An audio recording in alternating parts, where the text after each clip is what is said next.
Hello बच्चों, welcome to Cosmonaut International School. Today we will discuss about fifth class science lecture. So आज हम fifth class science lecture के बारे में discuss करेंगे जिसमें हमने चैप्टर नंबर 9 स्टार्ट करा था force work and energy. So previous classes में हमने फोर्स के बारे में डिस्कस करा था and what are the effect of the force, और फोर्स के इफेक्ट क्या क्या होते हैं वो भी हमने इसके बारे में क्या किए थे, डिस्कस किए थे. So today we will discuss type of force. आज हम टाइप ऑफ फोर्स के बारे में क्या करेंगे, डिस्कस करेंगे. So what are the type of force? There are different type of force that are present in nature. So हमारे यहाँ पे डिफरेंट टाइप ऑफ फोर्स है जिसको हमारे नेचर में प्रेजेंट है. सो सबसे पहले आते हैं mechanical force. So, the force is produced by machine is known as mechanical force. वो फोर्स जो मशीन के द्वारा प्रोड्यूस की जाती है उसको क्या बोलते हैं, mechanical force. Train, car, buses and other vehicle move due to the mechanical force produced by their engine. So देखो इनके जो ये ट्रेन हमारे को शो की गई है ना, इस ट्रेन में कौन सी है, मैकेनिकल फोर्स है. जो मशीन के द्वारा फोर्स प्रोड्यूस की जाती है उसको हम क्या बोलते हैं, मैकेनिकल फोर्स बोलते हैं. ठीक है. Now the second is muscular force. The force exerted by muscles of our body is called muscular force. देखो ये जो पर्सन है ये अपनी मसल्स के द्वारा क्या कर रहा है, फोर्स लगा रहा है इस पे डोर के ऊपर. ठीक है, तो ये हमारी कौन सी हो जाएगी, muscular force. The force exerted by muscles of our body is called muscular force. Pushing a door, lifting a school bag, kicking a football, etc. are some activities that used muscular force. So ये हमारी कुछ, जैसे अगर हम door को push करते हैं, school bag को लिफ्ट करते हैं, फुटबॉल को किक करते हैं, तो ये कुछ एक्टिविटीज हैं जो हमारी क्या होती है, मसल्स फोर्स के कारण होती है. ठीक है. Now third is friction force. Friction force क्या होती है? Friction force is the force that opposes the motion and therefore try to stop और slow down a moving objects. देखो फ्रिक्शन फोर्स हमारी क्या होती है, ये मोशन का अपोज कर रही है. जैसे अगर मान लो कि ये हमारा रोड है, ठीक है, और इस रोड पे कोई व्हीकल चल रहा है. ठीक है, ये अगर हमारी कोई गाड़ी वगैरह इस पे क्या कर रही है, चल रही है, तो इसमें क्या होगा कि जो गाड़ी के ऊपर रोड के द्वारा फोर्स लगाई जाएगी उसको क्या बोलेंगे हम, मस्कुलर फोर्स बोलेंगे. ठीक है, उसको क्या बोलेंगे हम, मस्कुलर फोर्स.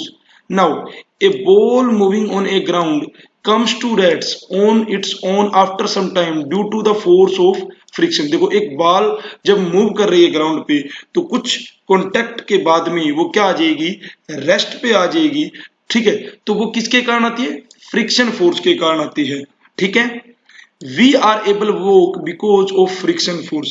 हम चलने में भी एबल होते हैं, किसके कारण होते हैं, फ्रिक्शन फोर्स के कारण. अगर फ्रिक्शन फोर्स नहीं है तो हम चल भी नहीं पाएंगे. ठीक है.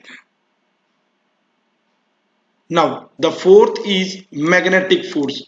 The force exerted by magnet is called magnetic force.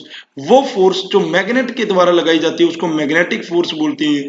This force attract other magnet और substance made up of iron. देखो ये फोर्स अट्रैक्ट करती है अदर मैग्नेट और सब्सटेंस को जो आयरन के बने होते हैं. तो ये देखो ये मैग्नेट है, इसमें मैग्नेटिक फोर्स है, और जो आयरन के जो सब्सटेंस है उनको अपनी तरफ अट्रैक्ट कर रही है. तो इसके अंदर, इस मैग्नेट के अंदर कौन सी होती है, मैग्नेटिक फोर्स. ये मैग्नेट आपने घर पे देखी होगी जिसको हम चुंबक बोलते हैं. ठीक है, अपनी भाषा में. Now next is elastic force. If we apply force on rubber band or an elastic thread, it stretches. When we release it after some time, it regain its original shape and size. This force possessed by body that regain its original shape after being stretched is called elastic force. Elastic force किसको बोलते हैं, जैसे अगर rubber band वगैरह होते हैं तो उसमें जब अपन उनको स्ट्रेच करते हैं ना तो उनपे क्या होती है, फोर्स लगती है. अब जैसे स्ट्रेच करने के बाद में और हमने उनको छोड़ दिया तो छोड़ने के बाद में वो अपना original shape and size regain कर लेते हैं. तो वो किसके कारण करते हैं, इलास्टिक फोर्स के कारण करते हैं. किसके कारण करते हैं, इलास्टिक फोर्स के कारण. Then that force will be called elastic force. Now the next is gravitational force. The force is gravitational force is the force that attract object to the center of the earth. देखो gravitational force कौन सी होती है, ये अर्थ के द्वारा लगाई जाती है, और ये कोई भी ऑब्जेक्ट होता है अर्थ उसको अपने सेंटर की तरफ अट्रैक्ट करने की कोशिश करती है, तो उसको बोलते हैं gravitational force. If you throw a ball up it comes down due to gravity. अगर आप बॉल को ऊपर थ्रो करते हैं, ये देखो इस बच्चे ने बॉल को ऊपर थ्रो कर रखी है ना, तो ये नीचे आ जाएगी अपने आप, किसके कारण आएगी, ड्यू टू ग्रेविटी, ग्रेविटी के कारण।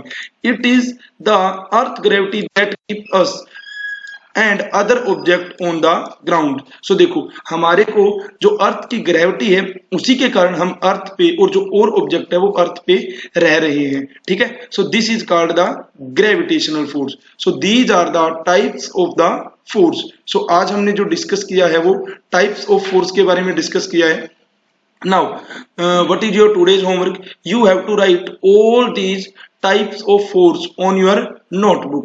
ये जो types of force है वो सारी की सारी आपको notebook पे write down करनी है। ये आपका आज का homework रहेगा।